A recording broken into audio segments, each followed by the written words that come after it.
Hello friends, welcome to snow சமையல். இன்னைக்கு ரொம்பவே ருசியான ஆரோக்கியமான கருப்பு கவுனி அரிசி அல்வா எப்படி செய்கிறதுன்னு தான் பார்க்க போகிறோம். நான் இது செய்கிறதுக்கு 2 கப் அளவுக்கு கருப்பு கவுனி அரிசி எடுத்திருக்கேன். அரிசியை 2-3 தடவை தண்ணியில் நல்லா அலசிட்டு தேவையான அளவுக்கு தண்ணி ஊற்றி நைட்டு ஃபுல்லாக ஊற வச்சிருங்க. அரிசி நல்லா ஊறட்டும். அடுத்த நாள் நம்ம அல்வா செய்ய ஆரம்பிக்கலாம். இதை ஒரு பிளேட் வச்சு மூடி வச்சிருங்க. இப்போ அடுத்த நாள் இதை ஓப்பன் பண்ணி பார்க்கலாம். அரிசி நல்லா ஊறி வந்திருக்கு. இப்போ இதில் இருக்கக்கூடிய தண்ணியெல்லாம் நல்லா வடிகட்டிட்டு அரிசியை ஒரு மிக்சி ஜாரில் சேர்த்துக்கலாம். இது கூட தேவையான அளவுக்கு தண்ணி ஊற்றி நல்லா நைஸாக அரைச்சி எடுத்துக்கோங்க. அரைச்சதுக்கப்புறமா இதை வடிகட்டி எடுத்துக்கிறலாம். இதை வடிகட்டினதுக்கு அப்புறமா திரும்பவும் மிக்சி ஜாரில் சேர்த்து அரைச்சிட்டு மறுபடியும் வடிகட்டி எடுத்துக்கோங்க. நான் 2 கப் அளவுக்கு அரிசி எடுத்திருக்கேன். நீங்கள் ஃபஸ்ட் டைம் பண்ணுறீங்கன்னா 1 கப் அளவில் அரிசி எடுத்து செஞ்சு பாருங்கள்.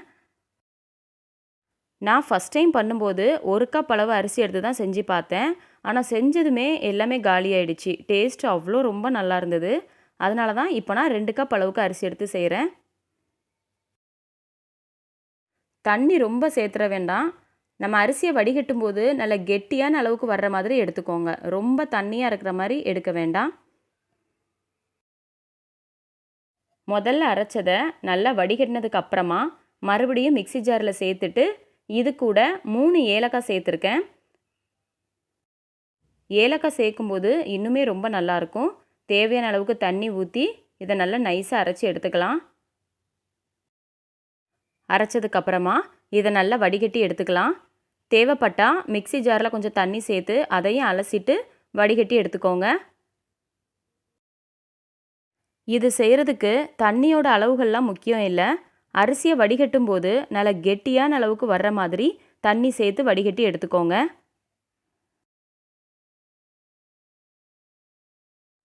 இப்போ நல்லா வடிகட்டி எடுத்தாச்சு.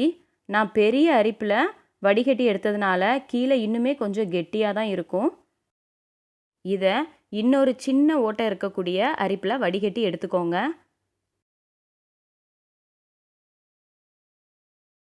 இது செய்கிறதுக்கு கொஞ்சம் டைம் எடுக்கும். ஆனால் டேஸ்ட் ரொம்ப நல்லாயிருக்கும். கண்டிப்பாக செஞ்சு பாருங்கள். உங்களுக்கு பார்க்கும்போதே தெரியும் இதில் இன்னுமே கொஞ்சம் அரிசி இருக்குது. இதை நல்லா வடிகட்டி எடுத்துக்கோங்க.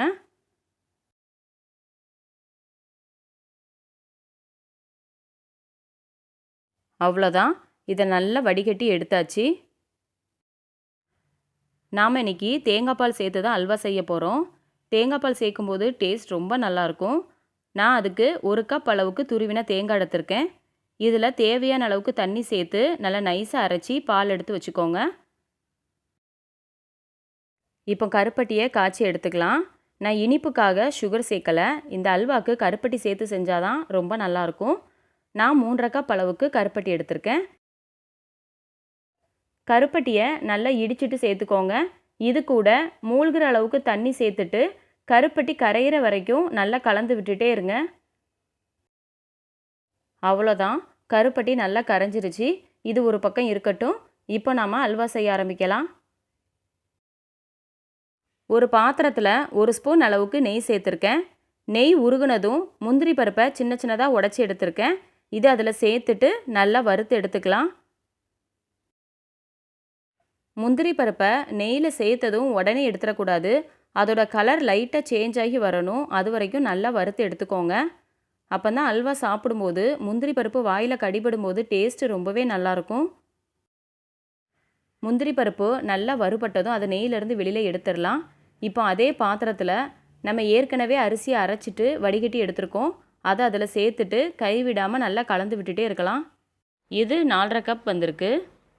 ஸ்டவ்வை லோ ஃப்ளேம்லேயே வச்சுக்கோங்க. கைவிடாமல் கலந்து விட்டுட்டே இருக்கணும். அப்படி இல்லைன்னா அடியில் கெட்டியாக ஆரம்பிச்சிரும். அல்வா பண்ணும்போது நல்ல வெயிட்டான பாத்திரமாக எடுத்துக்கோங்க. அப்படி இல்லைன்னா நான்ஸ்டிக் பாத்திரம் ஏதாவது எடுத்துக்கோங்க. அப்படின்னா தான் அடி பிடிக்காமல் இருக்கும். நம்ம ரொம்ப நேரமாக கலந்து விடுறதுக்கும் கொஞ்சம் ஈஸியாக இருக்கும். இப்போ பாருங்கள், கொஞ்சம் திக்காக ஆரம்பிச்சிருக்கு. இந்த ஸ்டேஜில் நம்ம ஏற்கனவே தேங்காய் பால் அரைச்சி எடுத்திருக்கோம். அதை இதில் கொஞ்சம் கொஞ்சமாக சேர்த்துட்டு நல்லா கலந்து விட்டுட்டே இருக்கணும். தேங்காய் பால் நல்லா கெட்டியாக இருக்கிற மாதிரி சேர்த்துக்கோங்க. அப்போ தான் டேஸ்ட்டு ரொம்பவே நல்லாயிருக்கும். 1 கப் அளவுக்கு துருவின தேங்காயில் தேவையான அளவுக்கு தண்ணி ஊற்றி அரைச்சதுக்கப்புறமா எனக்கு 1 கப் அளவுக்கு கெட்டியான தேங்காய் பால் கிடச்சிது. ரொம்ப தண்ணி சேர்த்துடக்கூடாது, நல்லா கெட்டியாகவே சேர்த்துக்கோங்க. அப்போ தான் டேஸ்ட் ரொம்பவே நல்லாயிருக்கும். அரிசியை அரைச்சிட்டு வடிகட்டினதுக்கப்புறமா எனக்கு ஒரு 4½ கப் போல் கிடச்சிது. ரெண்டையும் சேர்த்து நல்லா கலந்ததுக்கப்புறமா ஓரளவுக்கு கெட்டியாக ஆரம்பிச்சிருக்கு. இந்த ஸ்டேஜில் நம்ம ஏற்கனவே கருப்பட்டியை காய்ச்சி வச்சுருக்கோம். அதை இது கூட வடிகட்டி சேர்த்துக்கலாம். கருப்பட்டியில் சின்ன சின்ன தூசி மண் ஏதாவது இருக்கும், அதனால தான் இதை வடிகட்டி சேர்த்துக்கிறோம்.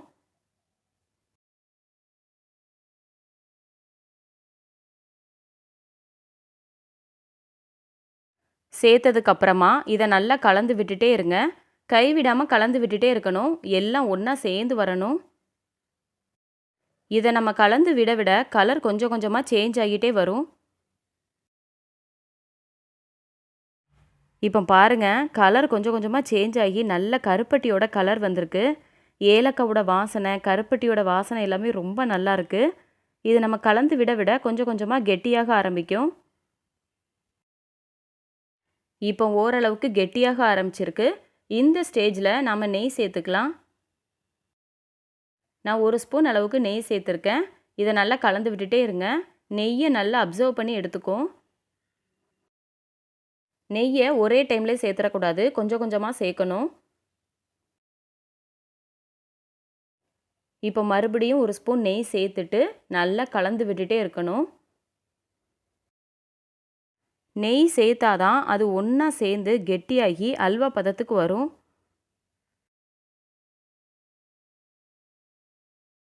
மறுபடியும் 1 ஸ்பூன் நெய் சேர்த்துட்டு நல்லா கலந்து விட்டுட்டே இருக்கலாம்.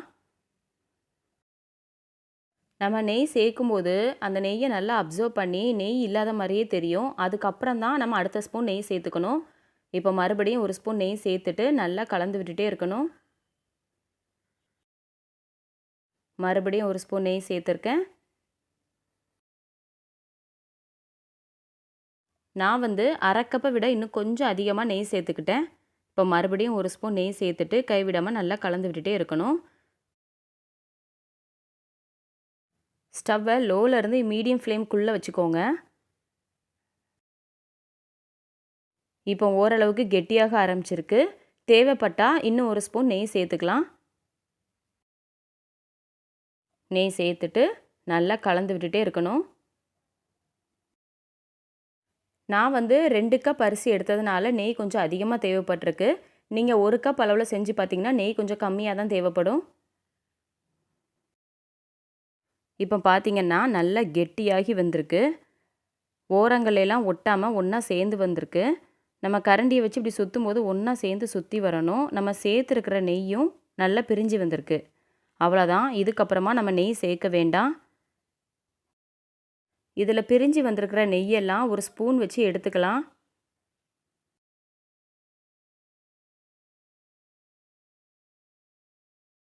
இதிலிருந்து 4லேருந்து 5 ஸ்பூன் அளவுக்கு எனக்கு நெய் கிடச்சிருக்கு. இப்போ பாருங்கள், நெய்யெல்லாம் எடுத்ததுக்கப்புறமா இது ஓரங்களெல்லாம் எடுத்து காமிக்கிறேன். நல்லா ஒன்றா சேர்ந்து வந்திருக்கு. இதுதான் பதம். இந்த ஸ்டேஜில் ஸ்டவ்வை ஆஃப் பண்ணிடலாம்.